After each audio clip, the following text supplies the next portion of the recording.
something curious happens when you're driving down a gravel road.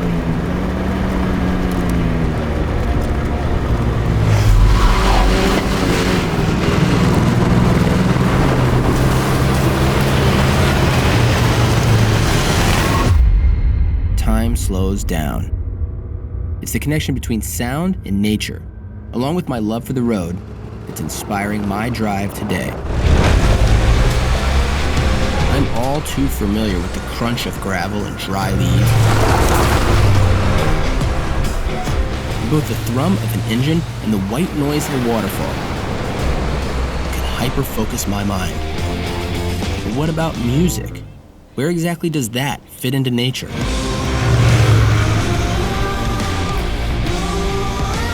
I'm Clint Carter, and this is Common Tread.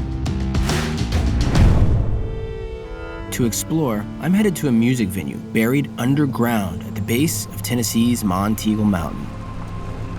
25,000 years ago, Cherokee Indians used the caves as refuge from heat and rain. But today, Todd Mayo, the man who rediscovered them, runs the show. The cave system known today as the Caverns were 3 million years in the making.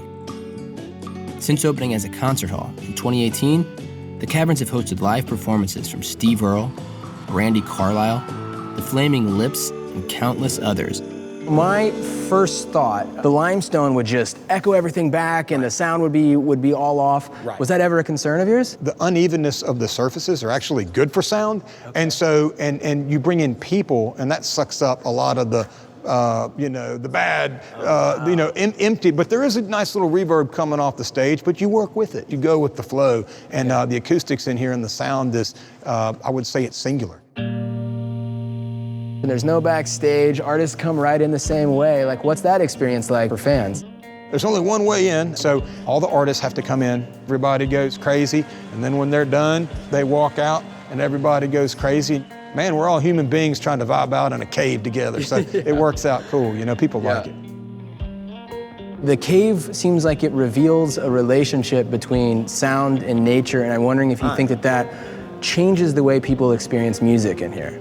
I think that it's profound. Like we say, it's like experiencing the great outdoors indoors. You know what I mean? So you're among nature. It's going through a looking glass to an extent, right? And that's what caves have always meant to people, right? You're talking Plato's cave and all the different caves through time and history and myth and metaphor.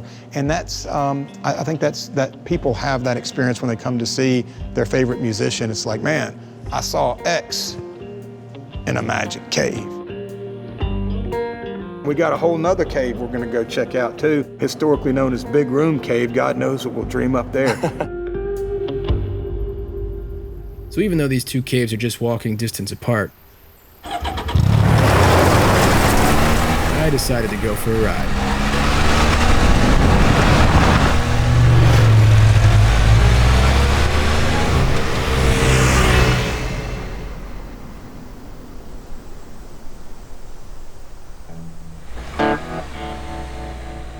So we're in Big Room Cave. We just opened this up commercially to the public on July 4th, 2020. First show cave that's been opened in America in over 70 years.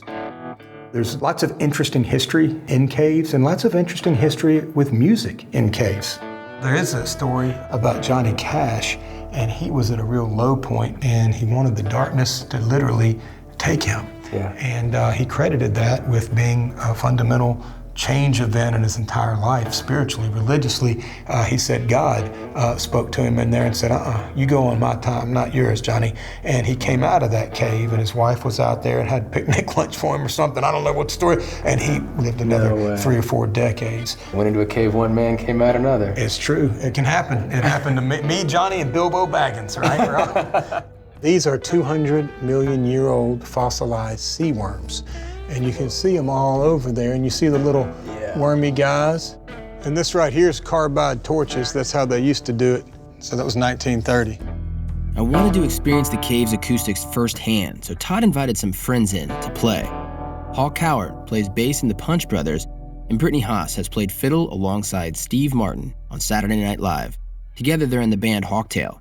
Matter of fact, it's the first time we've ever had live music in this room. We do a lot in the other cave, but this here is going to be a first.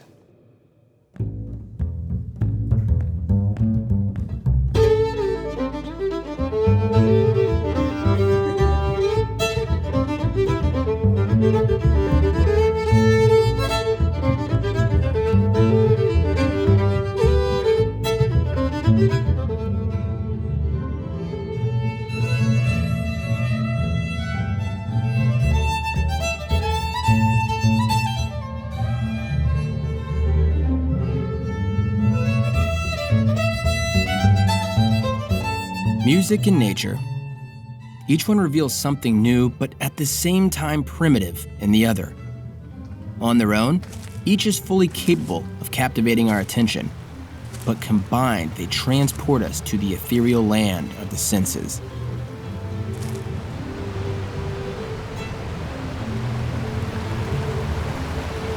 After leaving the cave, it occurs to me that maybe all music comes from nature. Who can really say where an inspired riff originates? The chorus of rustling leaves and babbling rivers existed long before we came along, and today, when the sounds of fiddle and bass reverberate off the walls of a cave, I can't help but think that the limestone is itself a part of the performance. When you or I hike a trail, or drive down a gravel road, we're part of the performance too. I'm leaving the caverns, but I'm not done excavating the relationship between music and the open road. So please, join me again on the next Common Tread.